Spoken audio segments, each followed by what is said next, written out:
सभी को प्रणाम। परम पूज्य गुरुदेव परम माननीय माता जी की असीम अनुकंपा बनी रहे, ऐसी मंगल कामना युवा प्रकोष्ठ की तरफ से। मित्रों, आपको यहाँ बुलाने का एक ही उद्देश्य होता है कि आप अपने उद्देश्य को समझें।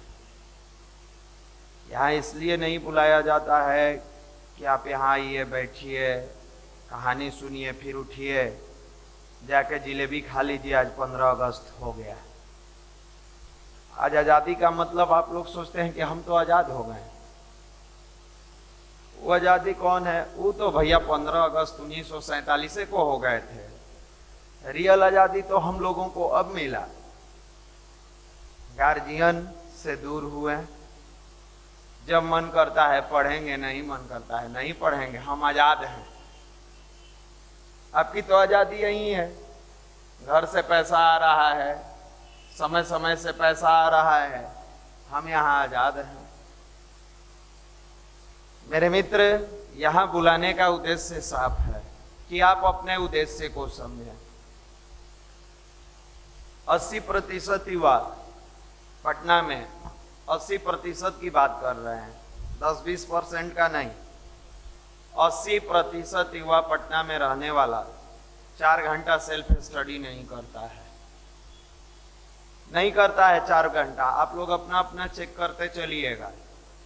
ताली तो बड़ा बजाएं भगत सिंह के नाम पर, खुदीराम बोस के नाम पर, कि भगत सिंह आग को हाथ में ले लिए, चंद्रशेखर आजाद ताल ठोके भगत सिंह उठा लिए हैं हाथ में। उनका साहस पर तो बड़ा ताली आया। वाह, हमारे देश के सैल्यूट है भाई ऐसे जवानों को, ऐसे वीरों को। लेकिन क्या हमारे अंदर कोई उनकी जीवनी पढ़ने से, उनकी बातों को सुनने से हमारे अंदर कुछ क्रांति आया? नहीं भैया, बारिश हो जाता है क्लास छोड़ देते हैं। हम तो वो वीर हैं कि बारिश में सोए रह जाते हैं। अच्छा, आप उम्मीद क्या किए हैं? सीजीएल क्रैक करने के लिए अभी टियर 1 का एग्जाम चल रहा है ना, चाह रहे हैं सीजीएल क्रैक हो जाए। हम भी भगत सिंह जैसा बनना चाहते हैं। उस समय देश की आजादी की लड़ाई में वो अपने जान की परवाह किए बिना कूद गए और जान भी दे दिए हंसते मुस्कुराते। हम भी चाहते हैं कि बिना पढ़े हंसते मुस्कुराते ज्वाइनिंग लेटर ले लें। हमको कोई पढ़ने की जरूरत नहीं है। माफ करिएगा मेरे मित्र, हमारे देश का इतिहास केवल युवाओं के पढ़ने के लिए नहीं लिखा गया। वो इतिहास की बात हम नहीं कहते हैं जिसमें बाबर, अकबर, हुमायूं आप पढ़ते हैं, वो आपका सब्जेक्ट तो हो सकता है। हम उस इतिहास के बारे में बात कर रहे हैं जो महापुरुषों द्वारा बिताए गए क्षणों के बाद लिखी गई है। उस इतिहास की हम बात नहीं कर रहे हैं जो आपके सब्जेक्ट में हिस्ट्री आता है। हम उस इतिहास की बात कर रहे हैं जो विवेकानंद, महर्षि अरविंदो, रामकृष्ण परमहंस, परम पूज्य गुरुदेव पंडित श्री राम शर्मा आचार्य, भगत सिंह, स्वामी विवेकानंद जैसे सरीके लोगों ने अपने जीवन में जी के हम जैसे युवाओं को प्रेरित करने के लिए छोड़ के गया। ये केवल पढ़ने के लिए नहीं है, ये इतिहास गढ़ने के लिए छोड़ा गया कि हम केवल उस इतिहास को पढ़ के छोड़ नहीं दे, एक किताब मात्र मानकर उसको त्याग नहीं दे, उस इतिहास को पढ़ने के साथ साथ अपने जीवन में गढ़ने की प्रेरणा डाले, तो शायद हमारा जीवन सफल हो जाएगा। हम ताली तो खूब बजाते हैं, ताल ठोकने का जब समय आता है तो डर जाते हैं। भैया 3 बार से असफल हो गए, मेरा होगा कि नहीं होगा? होगा तो कैसे होगा? इसी बात को अर्जुन को समझाते हुए भगवान श्री कृष्ण गीता में कहते हैं, अर्जुन भी बड़ा संशयी आदमी था, हम ही लोग की तरह बहुत संशय में जीता था। पहले तो भगवान कृष्ण के पास गए अर्जुन, गए तो भाई बुलाए थे कि आइए दोनों पक्ष के तरफ से, पांडव और कौरव। पांडव की तरफ से अर्जुन गए थे और कौरव की तरफ से आप सबको मालूम है कि कौन गया होगा? दुर्योधन। पहले तो दुर्योधन ही गए थे, लेकिन उस सिर के तरफ खड़ा थे। अहंकारी मनुष्य का एक आदत है कि माथा पर चढ़ के बोलता है, कहीं भी जाएगा सिर पर चढ़ के बोलता है। और विनम्र और शालीन व्यक्ति की एक आदत है कि हमेशा झुक के रहता है, हमेशा विनम्रता के साथ। और गायत्री विनम्रता सिखाती है। जिस साधना का प्रैक्टिस आपको कराया जाता है, क्योंकि जवानी में तो जोश ऐसे ही है, ऐसे ही उफान मार रहा है, भले पॉजिटिव जगह नहीं लगेगा, लेकिन हम हैं, हॉस्टल वाला है, लॉज वाला है, हम हैं, बहुत दम है हमारे में। रास्ता पर गलती से रिक्शा चालक इसके पैर में रिक्शा का चक्का सटा देता है, देखिए कितना बार बाही चढ़ाता है। दिखा देंगे तुमको, तुम समझते नहीं हो। अरे हम लोग खूब समझते हैं। इतना दम है तो एगो एलडीसी के रिजल्ट निकाल के काहे नहीं दिखा दिया? इतना दम था तो पीटी निकाल के काहे नहीं दिखाया? इतना ही दम था तो इंटर में 80% नंबर क्यों नहीं लाया? अरे क्या दिखाइएगा महाराज, गरीब आदमी गलती से उसका ब्रेक कम लगा, सट गया है, उस पर बाही मत चढ़ाइए। उदंड आदमी का यही नेचर होता है, हर जगह बिना काम के फुफकारते रहेगा, बिना काम के डसते रहेगा। दुर्योधन बेचारा सिर के तरफ खड़ा था, स्वाभाविक है कि उनकी आंखें खुली, अर्जुन पर पड़ी। उन्होंने कहा कि हम तो भाई पहले अर्जुन को देखे हैं, हम तो मानेंगे कि अर्जुन ही पहले आया है। फिर भी दुर्योधन, ये तो आप गलत कर रहे हैं, ऐसे नहीं कर सकते हैं, ये वो। भगवान कहे कि भाई तुमको जो सोचना है सोचो। भगवान श्री कृष्ण, हम तो अर्जुन से चाहते हैं कि सबसे पहले पूछे क्या चाहिए, कैसे चाहिए। और उस समय था कि 100 अक्षणी सेना एक तरफ रहेगा और भगवान श्री कृष्ण एक तरफ रहेंगे। इन दोनों में निर्णय लेना था कि कौन मांगेगा। यही सोच के सबसे पहले दुर्योधन गया था कि जाएंगे और 100 अक्षणी सेना हमको मांग लेना है। 100 अक्षणी सेना रहेगा तो बहुत कुछ हम कर सकते हैं। अर्जुन बेचारे कहे कि साहब हमको तो आप चाहिए, धन दौलत रुपया पैसा नाम इज्जत शोहरत लेकर क्या करेंगे? जब आपका सानिध्य रहेगा तो वो सब आ जाएगा।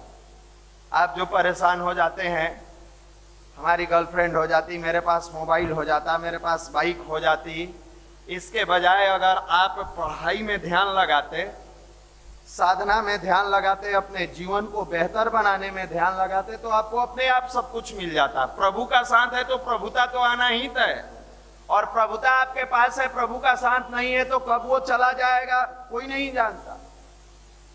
तो उस समय अर्जुन कहते हैं भगवान आप मेरे साथ रहिए।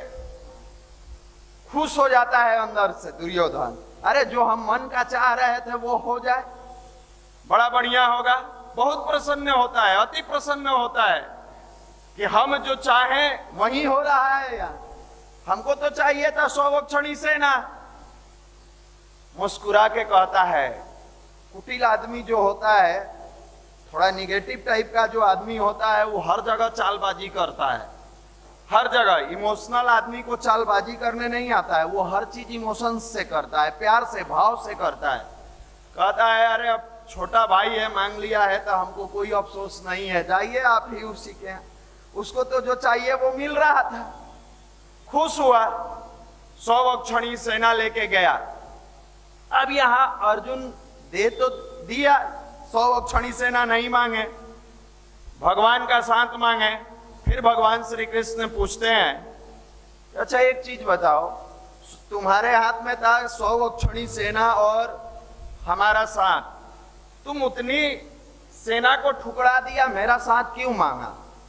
मुस्कुरा के अर्जुन कहता है कि जहां प्रभु और ईश्वर का साथ हो वहां दुनिया में कोई आगे बढ़ने से, सफल होने से उसको नहीं रोक सकता है। इसलिए मुझे प्रभु चाहिए, प्रभुता तो अपने आप आ जाएगी और प्रभु मेरे साथ है। यहां तक अर्जुन ठीक था, सब कुछ हुआ। फिर बात आगे बढ़ते बढ़ते गया तो पूछते हैं अर्जुन कि आप मेरा साथ दीजिएगा ना? बोले बिल्कुल देंगे, तुम जितना देर युद्ध करोगे हम तुम्हारे साथ ही रहेंगे। साथ देना क्या, हम तो तुम्हारा रथ चलाएंगे। तुम साथ रहने की बात और साथ देने की बात कर रहे हो, हम तुम्हारे रथ को चलाएंगे। अच्छा, अब यहां अर्जुन किंतु परंतु छोड़ के अपने लक्ष्य पर लग जाता तो अर्जुन के जीवन में संशय नहीं आता। लेकिन मनुष्य की एक आदत है, आप भी जो तैयारी करते हो उस तैयारी में कंटिन्यूअस अगर लग जाते कि चलो माता पिता ने भेज दिया है पटना पढ़ने के लिए, अब ईमानदारी से हमको पढ़ाई करना है, मेडिटेशन के बदौलत अपने मस्तिष्क को साफ बनाना है, ध्यान करके अपने आप को पॉजिटिव रखना है, निगेटिव ऑरा से बचना है, निगेटिव लोगों से बचना है, निगेटिव बातों से बचना है, निगेटिव चीज देखने से बचना है, पॉजिटिव चीजों को अपना के अपने जीवन को शानदार बनाना है। क्योंकि परमात्मा यानी भगवान के रूप में पिता ने हमें पटना सब कुछ देने के लिए तैयार हो गए, खर्च उठाने के लिए तैयार हो गए, लेकिन यहाँ मनुष्य का एक स्वभाव है जो संशय में ला ही देता है। अर्जुन फिर आगे बढ़ते बढ़ते पूछते हैं, युद्ध में तो आप साथ रहिएगा, यहां तो कंफर्म हो गया, जब रथ चलाइएगा तो मेरे साथ रहिएगा। एक चीज आप बताइए, जरूरत पड़ने पर हथियार उठाइएगा ना? अर्जुन जब ये बात पूछता है, भगवान श्री कृष्ण कहते हैं कि जी साहब नहीं, आपके साथ रहेंगे, आपका रथ चलाएंगे, लेकिन हथियार नहीं उठाएंगे। अर्जुन कहता है कंप्लीट मरवाने का लगता है प्रोग्राम है। कह रहे हैं साथ भी रहेंगे, सब कुछ तुम्हारे साथ करेंगे, रथ चलाएंगे, और कोई हमको मारेगा उस समय आप हथियार नहीं उठाइएगा? नहीं, हम कह चुके हैं कि हम साथ रहेंगे, हथियार नहीं उठाएंगे। फिर भी मान लेता, कोई बात नहीं, हथियार नहीं उठा रहे हैं, ईश्वर जब साथ है तो पिता अपने आंखों के सामने पुत्र को तड़पते हुए नहीं देख सकते, तो परम पिता कैसे हमको मरते हुए देख सकते हैं? लेकिन फिर यहां संशय आ जाता है। दुर्भाग्य है मनुष्य का कि हर अच्छे कार्य, निगेटिव कार्य करने में किसी को देखिएगा संशय नहीं होता है, कभी नहीं संशय करता है। रास्ते चलते किसी पर फप्तियां कसना एको बार आता है संशय मन में कि नहीं, किसी के घर की बेटी बहन है, किसी के घर की इज्जत है, इस पर फप्तियां नहीं कसनी चाहिए, कमेंट्स नहीं पास करना चाहिए। लेकिन कोई अच्छा कार्य करना हो, कोई बच्चा गिर गया हो, कोई व्यक्ति बाइक से गिर गया हो, तो उस पर 100 बार दिमाग काम करता है, छुए कि नहीं छुए, उठाए कि छोड़ दे, अरे गिर गया जाए तो गिरने दो। अच्छे कार्य के समय में मनुष्य के मन में 100 तरह का संशय आता है, 1000 तरह की निगेटिविटी आती है, और लाख तरह के विचार मन में दौड़ने लगते हैं, करे न करे, मन में फिर संशय आ जाता है, करेंगे तो कैसे करेंगे। फिर अर्जुन जैसे आप लोग बहाना ढूंढते हैं, अभी सबसे अच्छा बहाना आप लोगों को मिला, पढ़ाई का फ्लो जैसे ही बना था कोविड आ गया। तो हम लोग न जानते हैं कि गार्जियन को क्या क्या कह के आप समझाते हैं। फ्लो बना था, गंगा का जैसे अभी फ्लो बना है, कोविड आके बांध दिया, इनके पढ़ाई को डाइवर्ट कर दिया। हर मनुष्य अपने अनुसार बहाना खोजता है। अब अर्जुन भी वहां खोजते हैं, साहब ठीक है, आप तो कहते हो कि नहीं साथ देंगे, फिर भी चलिए युद्ध के लिए। युद्ध के मैदान में जाते समय मन में द्वंद्व को लेकर जाने वाला अर्जुन वहां जाकर फिर हाथ जोड़ के कृष्ण के पैरों में पड़ जाते हैं और कहते हैं साहब किसको मारे, यहाँ तो कोई अपना चचेरा भाई है, कोई चाचा है, कोई गुरु है, कोई भाई है, ये तो सब लोग अपने लोग हैं, 5 गांव के लिए इनको क्या मारना है, हम लोग रह लेंगे, ऐसे ही छोड़ दीजिए, क्या करना है अब, छोड़ दीजिए। तब भगवान श्री कृष्ण को यहाँ गुस्सा आता है, और गुस्सा क्या, भगवान को गुस्सा क्या आएगा, राह दिखाने के लिए कहते हैं तू क्लिष्ट है। क्लिष्ट मतलब नपुंसक, नपुंसक मतलब आप लोग समझ रहे हैं, समझ रहे हैं सब लोग। कहते हैं हे अर्जुन, संशय मनुष्य का नाश सुनिश्चित है। जो भी व्यक्ति संशय में जीता है उसका नाश सुनिश्चित है। तुम हमेशा संशय में रह रहे हो। अरे जिसको कहते हो कि हमारे भाई हैं, चाचा है, रिश्तेदार हैं, अपने हैं, जिस समय तुम्हारे पत्नी का चीरहरण हो रहा था बड़ी सभा में, वो लोग कहाँ थे? जिस समय आंचल उतारा जा रहा था उस समय तुम्हारा भाई, चाचा, रिश्तेदार कहाँ मर गया था, कहाँ पड़ा हुआ था?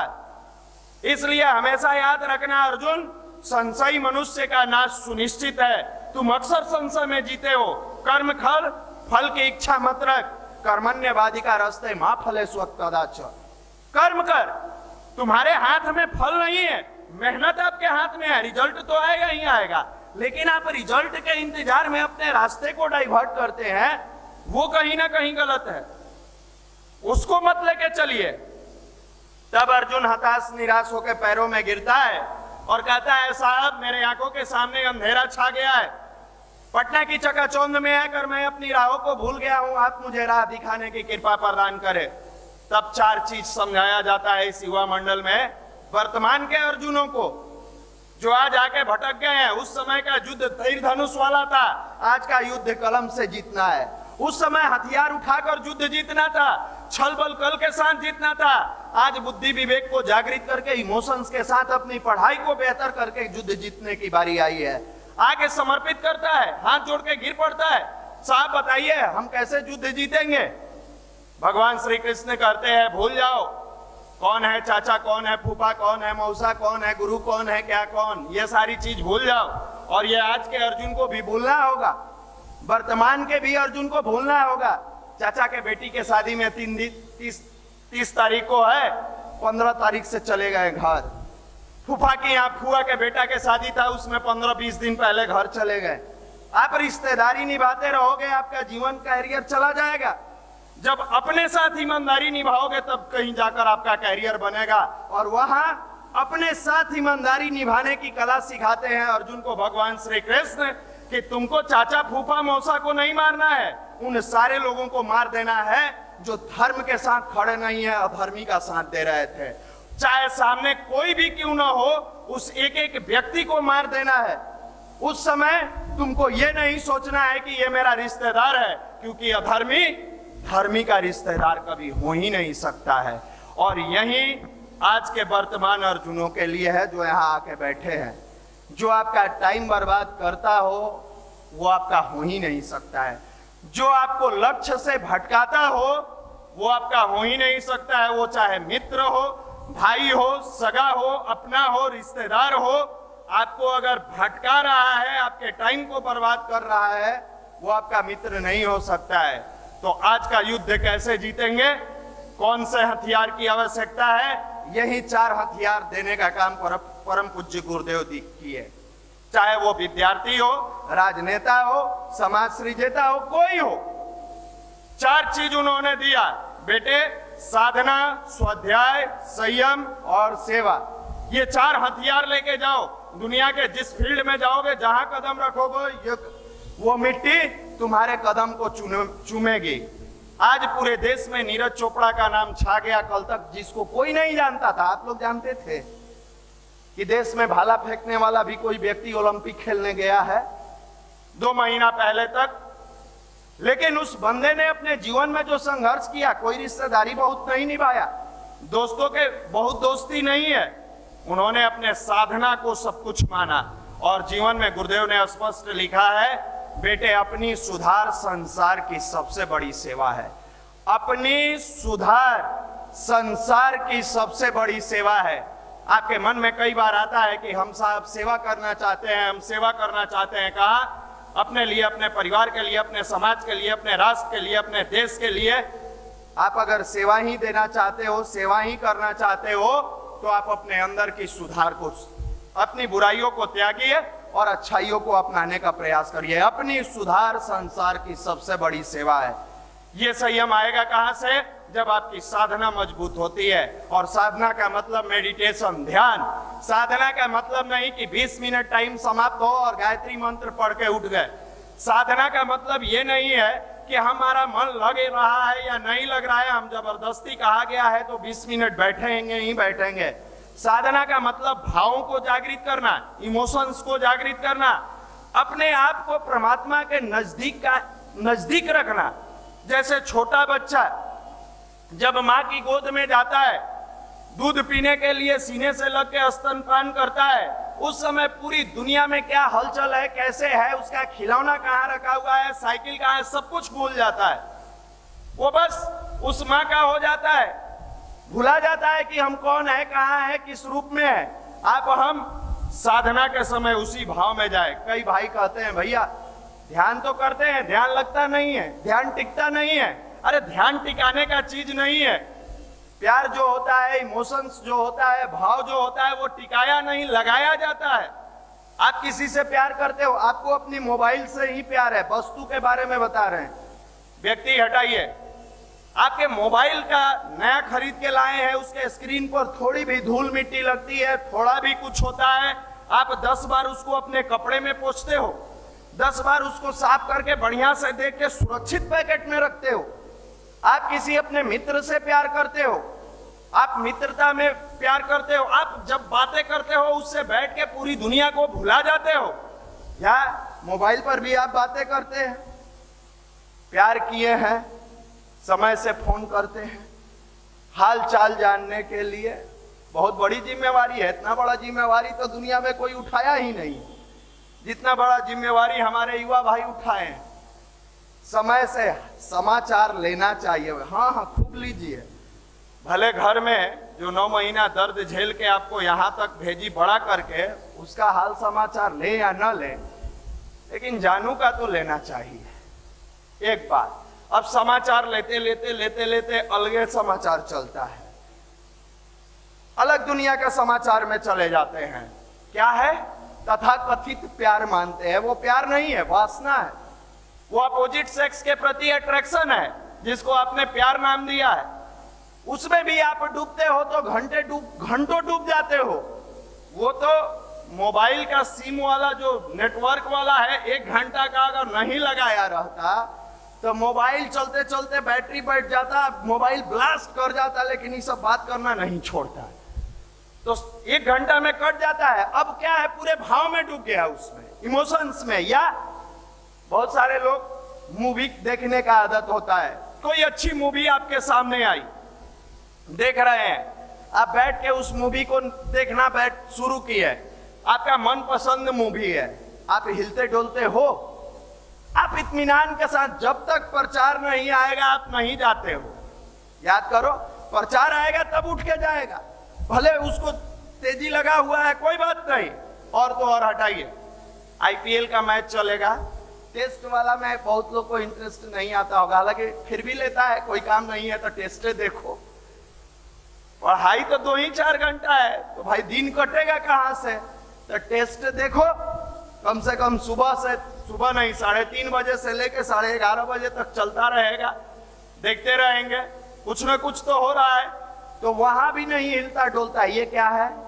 ये लगाव है। इसी तरह का कुछ लगाव ईश्वर के साथ होना चाहिए। वहां बैठ के दिमाग लगा रहे हैं, नहीं, भाव लगाइए, इमोशंस, प्यार। हे मालिक, ना मैं रहूं ना मेरी आरजू रहे, बस तू रहे, तेरी आरजू रहे, मुझे कुछ नहीं चाहिए।